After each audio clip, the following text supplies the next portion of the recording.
السلام عليكم ورحمة الله وبركاته. اللهم صل وسلم وبارك عليك يا حبيبي يا رسول الله. نبدأ فيديو جديد بحاجة كده سهلة وسريعة. أنا عندي هنا في البيت عندهم دور برد كده. فحبيت أعمل حاجة كده خفيفة وسريعة. هعمل شوربة خضار وأسلق فرخة. وهعمل جنبها برضو بسلة ورز. إن شاء الله كده غدا على السريع. بس هبدأ إن شاء الله بسم الله كده. هحط الفراخ الأول في الحلة. انا هنا مسخنه الحله معايا. دي حله ست الكل عندي، قلت اعمل فيها الاكل. حاطه معلقتين سمنه. بسم الله هنزل بالفراخ كده فيها، اشوحها فيها كده شويه، وبعد كده انزل بالبهارات بتاعتي. انا غسله الفراخ معايا كويسه جدا. هبدا اشوح كده، هديها صدمه بس الاول، وبعد كده انزل عليها بالبهارات على طول، وانزل عليها بميه مغليه. هتطلع لي احلى شوربه. كل اللي انا حطيته معلقه سمنه بس. انا عارفه صوت التشويش ده في التصوير بيبقى صوته عالي جدا. هنا كده بعد ما شوحت فيها شويه وقلبتها كده في معلقه سمنه بس، هنزل عليها بطماطمايه، جزرايه، ليمونه، بصلايه، لورا، حبهان، زعتر. اشوحها كده شويه مع الفرخه، وبعد كده انزل عليها بالميه المغليه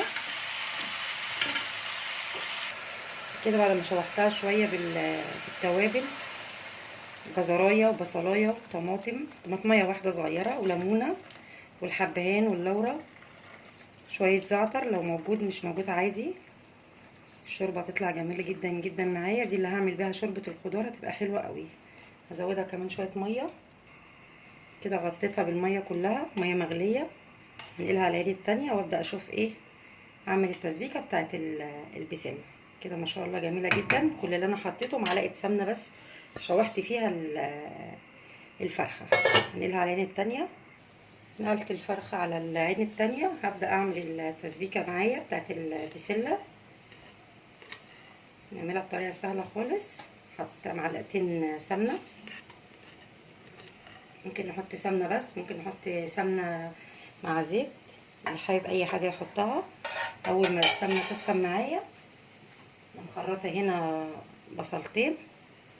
انا بحب البصل كتير، بيكون في التسبيكه بيبقى حلو قوي، ما بحبش احط بصل قليل. بسم الله.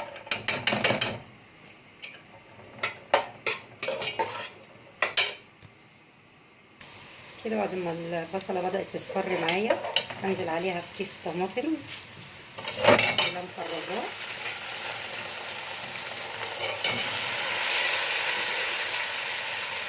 شايلاها مفرزاها، تنفعني وقت غرقه، لان الميه دلوقتي قطعه.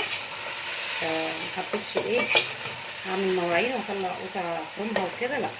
طلعت كيس من الفريزر كده، واغطي على الصلصه بقى لحد الطماطم ما تفك معايا. وعلى العين التانية برضو بحمر شويه رز. هعمل شويه رز كده، حبه وحبه. وهنا كنت لسه موطيه هنا برضو على الشوربه. جميله جدا ما شاء الله. قبل ما اقفل بس ب5 دقايق كده ولا حاجه، هديها رشه فلفل اسود، ومعلقه ملح صغيره. كده الطماطم فكت معايا، ابدا احط لها التوابل. معلقتين كده صغيرين بابريكا، فلفل اسود، 7 بهارات، ومعلقتين صغيرين ملح. كده التسبيكه خلاص كده تعتبر داخله في السوا خلاص، لان انا شايله الطماطم في الفريزر متسبكه.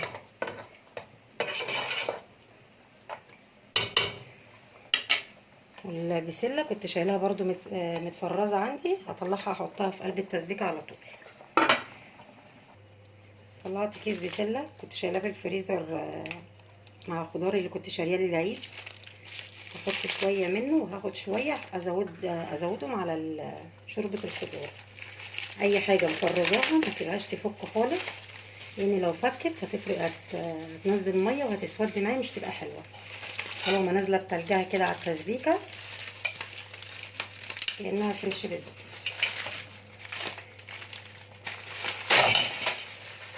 هاخد الحبه دول بس كده، هزودها على شوربه الخضار دول، هسيبهم ايه تفك في التسبيكه كده مع نفسها، وانزل عليها بشويه شوربه او شويه ميه حسب ما انتوا عايزين.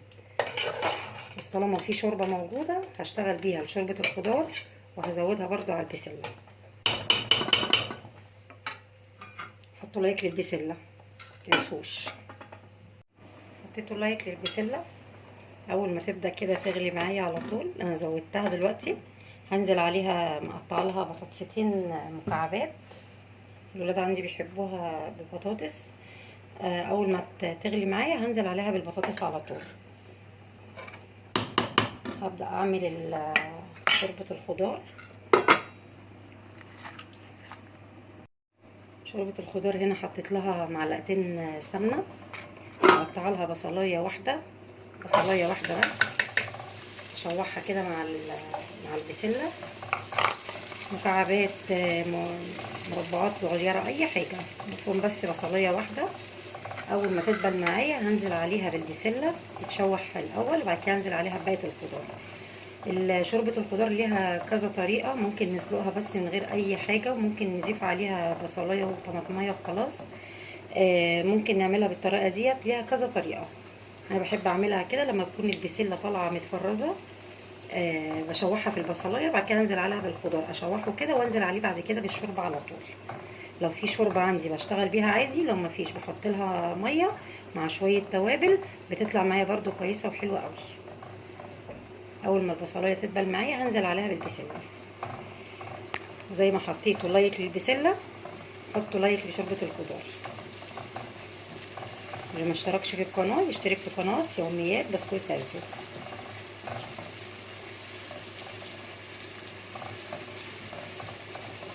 كده انزل بالبسله اللي معايا، الحبه اللي خدتهم من الكيس كويسه جدا وحلوه قوي قوي، بفرزها كده بقى لي كام سنه، بتطلع معايا ناجحه وجميله.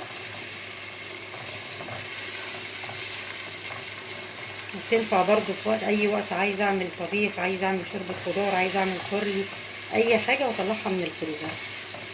ممكن يشيل البسله لوحدها والجزر لوحده، بس انا بحب كده تطلع الكيس كله على قلب في قلب الصلصه، تبقى جميله جدا. هو كيس واحد عملته طبخت بيه وخدت شويه لشوربه الخضار. اول ما ابدا اشوحها كده شويه هرجع لكم تاني. بصوا طبق الخضار القمر ده، هنضيف الجزر وفاصوليا والكوسه والبطاطس، هضيفها حاجه حاجه كده معايا مع البسله والبصلايه كده. بعد ما شوحتها كده كويس جدا مع البصلايه، ما خدتش لون ولا خدت اي حاجه، انا شوحتها كده على نار هاديه. هنزل عليها بالكوسه، مش مشكله لو نزل اي خضار تاني عادي، اشوحه برده شويه، هي كل حاجه دقيقتين اتنين كده بس، وبعد كده انزل بباقي الخضار على طول. كل ده على نار هاديه، تطلع طعمها حلو قوي قوي قوي. التشويح دوت بيدي طعم جدا حلو قوي لشوربه الخضار، غير ما نسلقها كلها مره واحده كده بتبقى كلها مسلوقه، لكن الطريقه دي حلوه جدا. ممكن نضيف عليها شويه فلفل اسود، رشه بسيطه خالص، لان انا حاطه فلفل اسود في الشوربه. برضو مستمرين كده في التقليب فيها.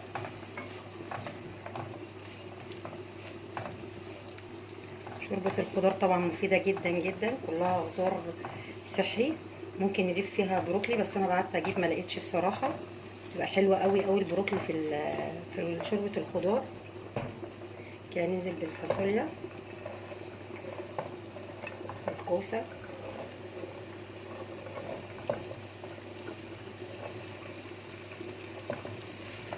نقلب. كده ننزل بقى اخر حاجه البطاطس، وهي نزل هنا برضو بطاطس برضو مع الكوسه والفاصوليا. انا عندي عشان عند ولادي عندهم برضو بطنهم وجعاهم من المراوح طبعا اللي مشغلينها، فكله عنده برد، فقلت اعمل شوربه خضار كده ياكلوها، وفراخ مسلوقه واللي عايز ياكل برضو رز وبسله براحته.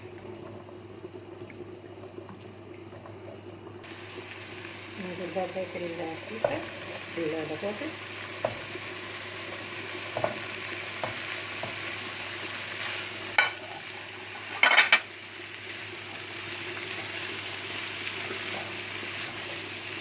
الالوان جميله جدا جدا، شكلها قمر كده.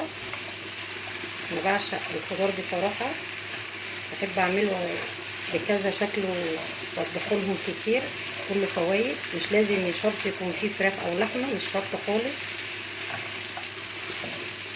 شويه خضار وجنبها شويه رز يبقى بألف هنا، بيبقى جميل جدا. كده هشوحها كمان دقيقتين وانزل عليها على طول بالشوربه. طبعا دخلت على الشوربه من بدري، هاخد منها ازود بيها على الخضار بقى.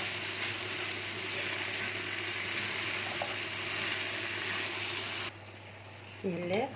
كده اتشوحت كويس جدا، انزل عليها بقى بالشوربه. بسم الله. الشوربه جميله جدا جدا معايا. نزودها شويه شوربه كده، ولو مش موجود معانا شوربه ممكن نزودها عادي شويه ميه، بتبقى كويسه برضو معانا. لو قابلنا حبهان كده ولا حاجه نشيله، عشان بيسيب الناس كلها ويجي تحت بق الناس اللي مش بتحب الحبايه. اكله سهله وسريعه لكل بنوته وعروسه تخش عادي، تخش المطبخ تعمل شويه رز وبسله والفرخه وشويه شوربه خضار، شوربه لسان عصفور وشويه ملوخيه، ما بياخدوش وقت خالص. بس لون الشوربه جميله جدا.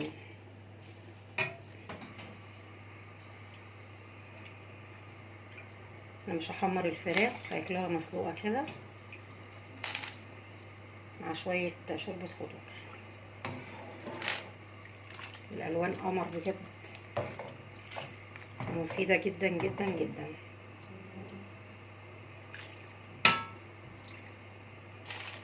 بس تاخد بقى غلوه والتانيه يبقى الخضار استوى معايا على طول. كده البسله بعد ما غليت معايا كام غلوه، هنزل عليها مقطعه هنا بطاطستين مكعبات.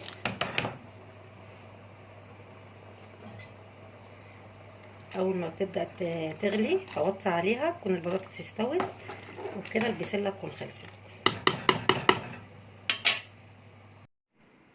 انا كده خلصت كل الاكل معاكم. بسم الله. خلصت شوربه الخضار والرز والبسله والفراخ المسلوقه. مش هحمرها عشان ولادي زي ما قلت لكم عندهم دور برد كده، ومش هغرف في الاكل دلوقتي. انا خلصت الغدا بس محدش هياكل دلوقتي، انا نازله بس كده مشوار، فمش هعرف اغرف دلوقتي. لما نرجع ان شاء الله نتغدى. انا حبيت انهي معاكم الفيديو، متنسوش اللايك والاشتراك ودعوه حلوه ولكم بالمثل. ونتقابل فيديو جديد، والسلام عليكم ورحمه الله وبركاته.